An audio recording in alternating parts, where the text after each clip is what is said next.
Battery के बारे में, ठीक है ना। बैटरी या सेल एक ही बात होती है।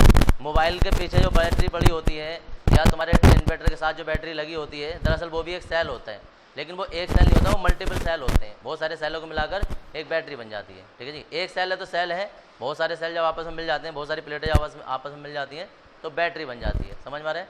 तो सेल और बैटरी एक ही बात होती है, बस सिंगल और बहुवचन का फ़र्क होता है। अब अंतर समझो।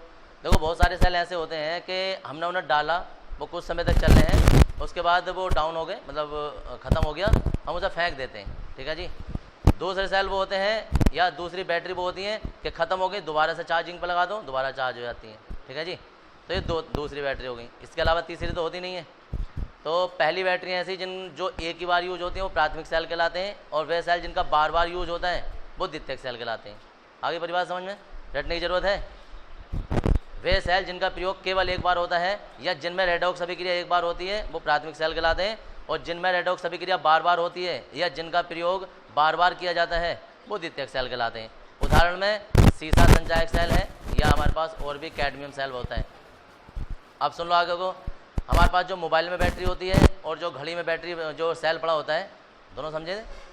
जो घड़ी में सेल या घंटे में सेल पड़ा होता है और जो मोबाइल में सेल मतलब बैटरी पड़ी होती है वो प्राथमिक और द्वितीयक है। घंटे में क्या हुआ, कुछ दिन बाद घड़ी चलनी हमारी बंद हो गई, या दीवार घड़ी जो होती है बंद हो गई, हमने सेल निकाला, दूसरा डाल दिया। कौन सा सेल है वो? प्राथमिक। मोबाइल डाउन हो गया, बैटरी निकाली, दूसरी डाल दी, उसे ही रहने दिया, द्वितीयक सेल है, उसे ही रहने देते हैं, वो बैटरी नहीं बदलते हैं, ठीक है जी। तो द्वितीयक सेल होते हैं। और याद रखना, किसी से बहस मत करना, जो घंटे वाले सेल होते हैं ना वो भी द्वितीयक सेल भी हो सकते हैं, क्योंकि रिचार्जेबल बैटरी भी आती है। कभी कोई सोचे कि जो निप्पो के सेल आते हैं या एवरेडी वगैरह के छोटे वाले सेल जो आते हैं या रिमोट वाले सेल जो होते हैं वो दोनों तरीके के पाए जाते हैं। एक बात तो वन टाइम यूज़ वाले भी होते हैं और मल्टीपल टाइम यूज़ वाले भी होते हैं, मतलब द्वितीयक सेल के रूप में भी पाया जाता है। कभी सोचो कि प्राथमिक जो रिमोट में पड़ते हैं या जो दीवार घड़ी में पड़ते हैं वो प्राथमिक सेल ही होते हैं, नहीं, द्वितीयक सेल भी हो सकते हैं। मार्केट में दोनों मिलते हैं। दूसरे देखें किसी ने जिन्हें रिचार्ज कर सकते हैं? नहीं देखें, थोड़े महंगे मिलते हैं, हम 10-5 रुपये से काम चला लेते हो। कैमरे पड़ते हैं, रिचार्जेबल होते हैं ना वो, हाँ वही। तो ये आप सुनो इधर, 3 प्रकार के प्राथमिक सेल थे। एक है शुष्क सेल जिसका चित्र तुमने बना रखा है, एक है डैनियल सेल जो तुमने पहले पढ़ लिया है, और एक है मरकरी सेल। मरकरी अभी बनाएंगे इसके बाद। देखो इसमें होता क्या है, ये ना जिंक का एक पात्र होता है, जिंक का, ठीक है जी। ये जिंक का पात्र होता है, जिंक का पात्र होता है, और ये एनोड का कार्य करता है। इस पर माइनस चार्ज होता है। इसके अंदर ना, इसके अंदर ZnCl2 और अमोनियम क्लोराइड का मिश्रण भरा होता है, NH4Cl। और इसके अंदर एक कार्बन की मतलब ग्रेफाइट की छड़ पड़ी होती है। और तुमने ये ना, ये हम कौन सा सेल पढ़ रहे हैं, ये वो वाले सेल पड़े होते हैं जो रिमोट में पड़ता है सेल। अगर तुम सब फाड़ फोड़ के देखो ना तो तुम पहले तो उसे देख लो कलर मेट पेपर उसका, तो जब कलर पेपर हटा दोगे ना, मोटा वाला सेल देखा किसी ने? निप्पो का मोटा जो आता है, टॉर्च वगैरह पहले पढ़ते थे। ऊपर तो कंपनी का नाम है, कंपनी रेपर अलग से लगाती है, वो उस रेपर को हटा दो तो अंदर जिंक का पात्र निकलेगा, मतलब सफ़ेद सफ़ेद वो निकलता है, एल्युमिनियम जैसा है आसपास का, वो जिंक का पात्र होता है, वो एनोड का कार्य करता है। जब तुम उसे फाड़ के देखो ना तो उसमें कुछ पेस्ट सा निकलता है, काला काला, देखा है? जिंक क्लोराइड अमोनियम क्लोराइड होता है, गीला पेस्ट भरा जाता है। इस सेल की खासियत ये होती है कि जब तक ये गीला पेस्ट रहेगा ना तब तक ये काम करता रहेगा। जब पेस्ट सूख जाएगा, ड्राई हो जाएगा, तो ये सेल चार्जिंग का ये काम करना बंद कर देता है, डिस्चार्ज हो जाता है। अब उसे जब फाड़ोगे और भी तुम देखोगे कार्बन की काली सी छड़ निकलती है, लंबी सी ऐसे पेंसिल की तरह, देखिए ना, वो एक कार्बन की छड़ होती है। कार्बन कैथोड, ग्रेफाइट कैथोड, जो कैथोड का कार्य करती है और इस पर प्लस चार्ज होता है। और तुम ध्यान से देखना उसके ऊपर ना एक कैप भी लगा होता है, पीतल का कैप होता है,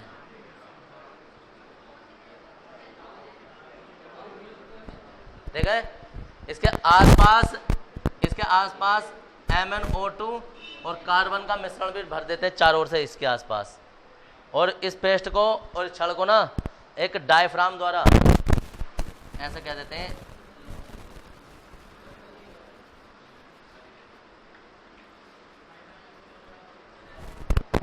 डायफ्राम एक तरीके का फिल्टर होता है, एक जाली होती है जो कि आयन आ जा सकते हैं इसमें से, तो सरंध्र डायफ्राम लगा होता है ऐसा करके। तो ये सब हम इसके बारे में लिखने वाले, चित्र तुमने पहले ही बना लिया था। लिखेंगे इसमें लग रहा जय सेल डाल दिया। हाँ अब इसकी हिंदी तो लिख लो शुष्क सेल की। चित्र शुष्क सेल बनाया। जब तुमने चित्र बनाया था मैंने 5 लाइन ऊपर छुड़वाई थी, तो वो 5 लाइनों में आ गई होगी परिभाषा। उसके बाद हेड डाला था शुष्क सेल। अब शुष्क सेल के बारे में लिख रहे हैं। इसमें लिखेंगे इसमें जिंक का एक पात्र होता है, इसमें जिंक का एक पात्र होता है,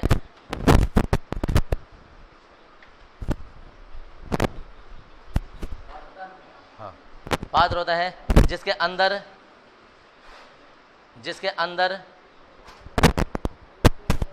कागज या कार्डबोर्ड,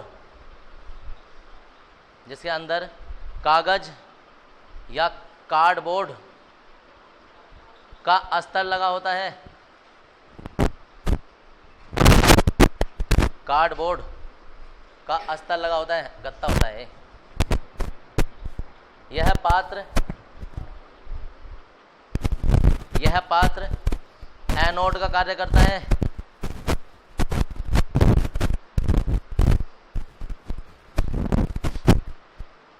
एनोड का कार्य करता है और इस पर ऋण आवेश होता है,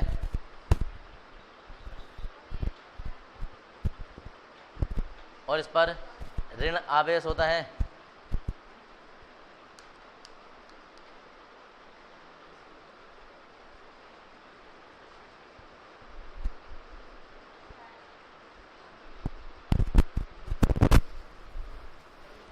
होता है पृष्ठ लगा लेंगे।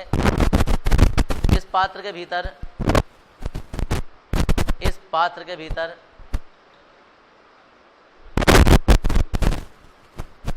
Zinc chloride ZnCl2, zinc chloride तथा अमोनियम क्लोराइड, जिंक क्लोराइड तथा अमोनियम क्लोराइड का गीला पेस्ट भरा होता है, का गीला पेस्ट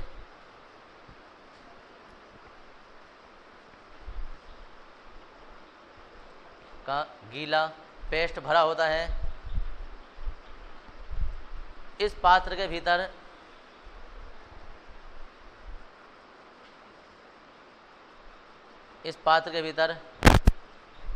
एक ग्रेफाइट की छड़ डाली जाती है,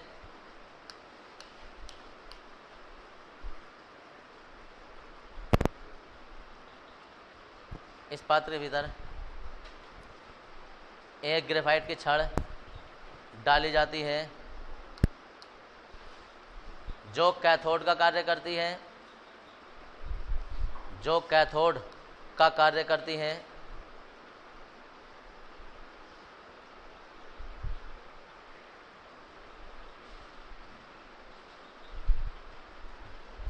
जो कैथोड का कार्य करती है और इस पर धनावेश होता है।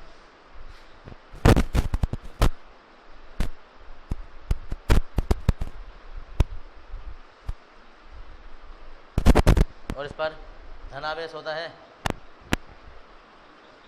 यह छड़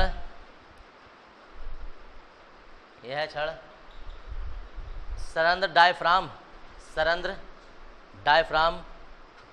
द्वारा पृथक होती है। डायफ्राम द्वारा पृथक होती है, मतलब अलग होती है। सरंध्र डायफ्राम द्वारा पृथक होती है। इस छड़ के चारों ओर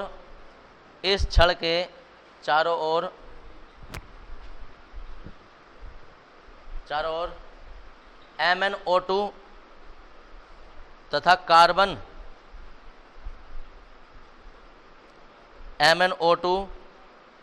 कार्बन का मिश्रण भरा होता है। MnO2 तथा कार्बन का मिश्रण भरा होता है।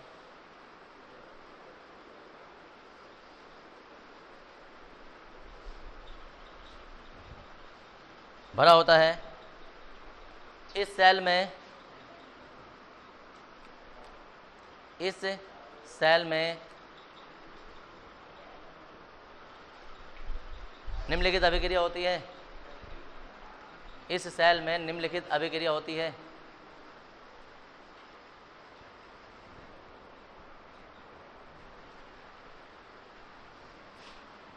और देखो भाई एनोड पर जो है क्या होगा, Zn जो है वो Zn2+ में बदल जाता है, 2 इलेक्ट्रॉन निकल जाते हैं।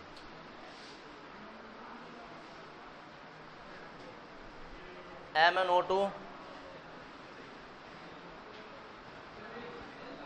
और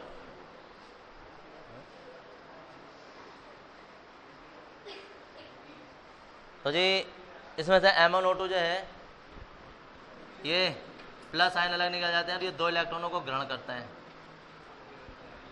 अब बनेगा क्या, एक तो इस सेल से अमोनिया गैस निकलती है, यहाँ से निकली होगी, H बच गए होंगे हमारे। जब 2 इलेक्ट्रॉन है ना तो 2 ही NH4 आएंगे, क्योंकि एक NH4 1 इलेक्ट्रॉन ग्रहण करता है। ये क्रिया कैथोड पर हो रही है। तो जी यहाँ से H बच जाते हैं और वो H जो होते हैं ना वो MnOOH बना देते हैं। कितने आ गए हमारे पास, 2 यहाँ से गुणा करें,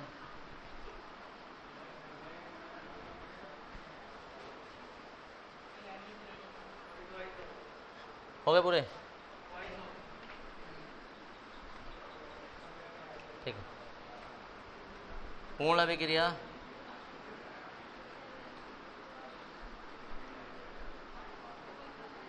देखो, पूर्ण अभिक्रिया में ZnO2 NH4 इलेक्ट्रॉन से तो इलेक्ट्रॉन कट गए होंगे,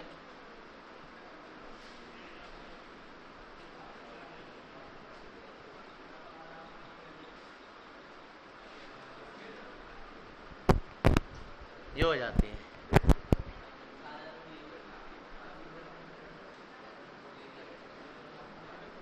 शुष्क सेल ZnCl2 NH4Cl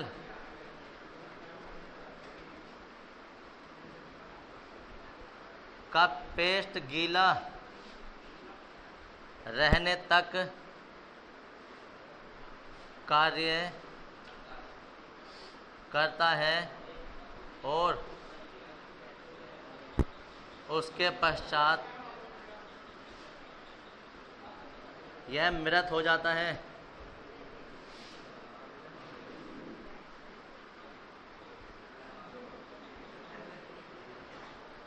मृत हो जाता है, यहाँ तक लिख देंगे। तो यह अभिक्रिया होती है। इसके बाद डाल देंगे मरकरी सेल।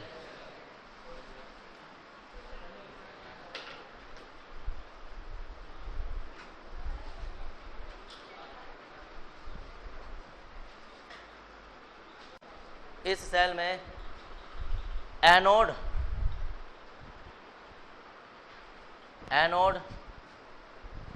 के स्थान पर जिंक का प्रयोग करते हैं।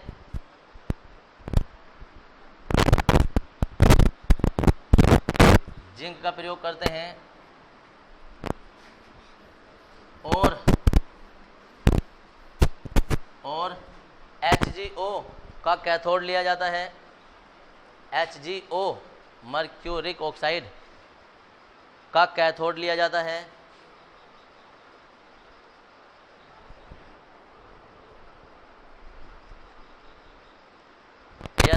और KOH विद्युत अपघट्य की भांति कार्य करता है। KOH पोटेशियम हाइड्रोक्साइड विद्युत अपघट्य की भांति कार्य करता है। विद्युत अपघट्य की भांति कार्य करता है।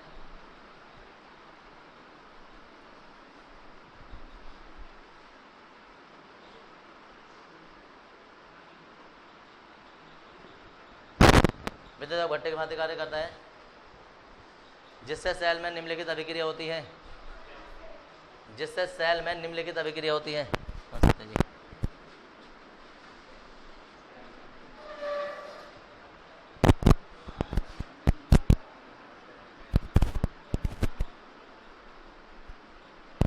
देखो जिंक जो है वो 2 OH से क्रिया करेगा, ये 20 नहीं है, कभी कोई 20 समझे, 2 OH हैं और ये 2 OH निकल जाएंगे, जिंक ऑक्साइड बन जाएगा और H2O बन जाएगा, 2 इलेक्ट्रॉन निकल जाएंगे।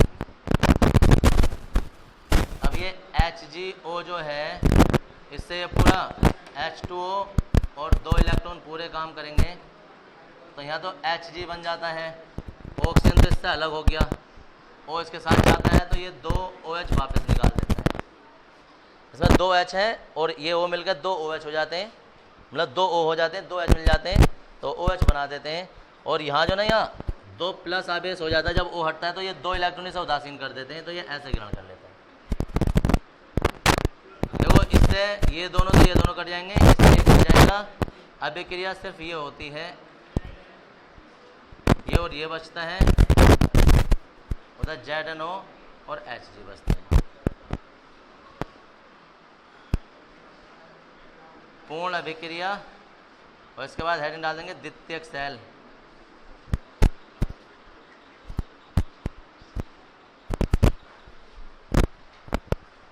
द्वितीयक सेल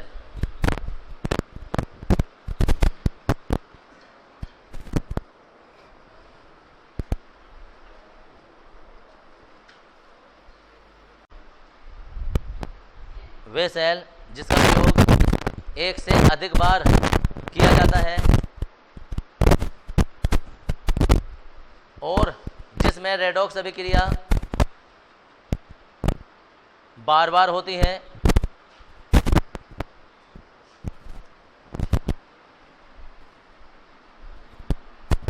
रेडॉक्स अभिक्रिया बार बार होती है, द्वितीयक सेल कहलाता है।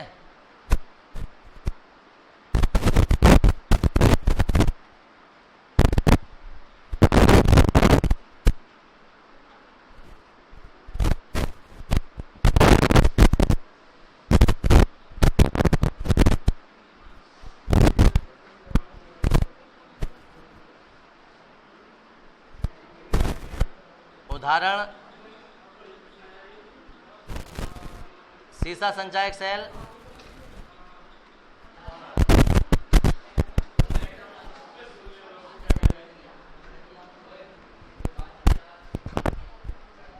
सीसा संचायक सेल, लेड कैडमियम सेल आदि। हाँ जी,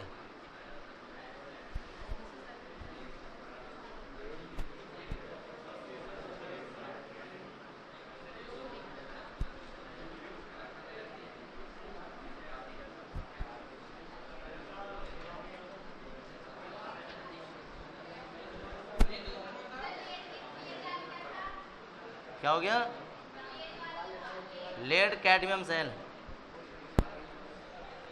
और ये चित्र बना लेंगे, हेडिंग डाल के, हेडिंग डाल दो सीसा संचायक सेल।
बना लो भाई चित्र।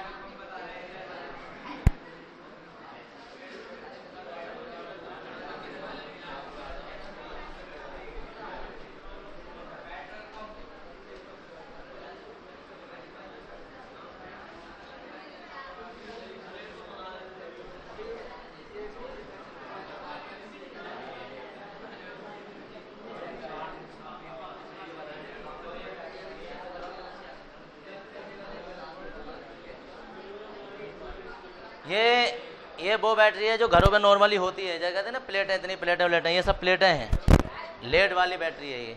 अब जो हमारे यहाँ चलती हैं लिथियम वाली बैटरी चलती हैं, पहले लेड वाली बैटरी चला करती थी, शीशे वाली, शीशा संचायक सेल इसलिए कहते हैं, इसमें लेड पड़ी होती थी। अब क्या है H2SO4, जिसे कहते हैं बैटरी का पानी, उसके अंदर पानी भर डालते हैं तो ये 40% H2SO4 का जलीय विलयन होता है। लोग उसे तेजाब कहते हैं, तेजाब नहीं होता, वो ये होता है 40%, यानी कि उसमें पानी ज़्यादा मिला होता है, 60% पानी मिला होता है, बाकी PB होता है, PBO होता है। पूरा चित्र बना लेंगे।